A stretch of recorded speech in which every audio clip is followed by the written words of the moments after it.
What are some ways a Cantonese speaker might say passed away?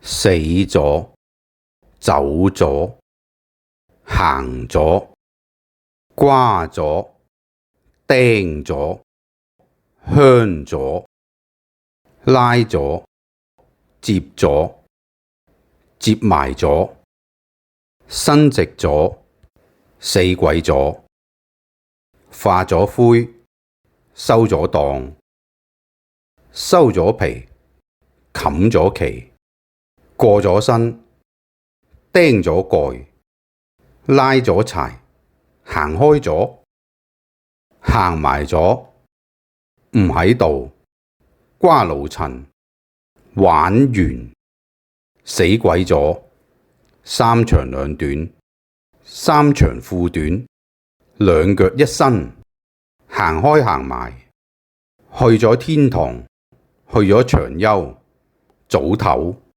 去咗投胎、去咗見耶穌、去咗賣鹹鴨蛋、去咗搵閻羅王、返咗舊時嗰度、拜拜咗、投咗胎。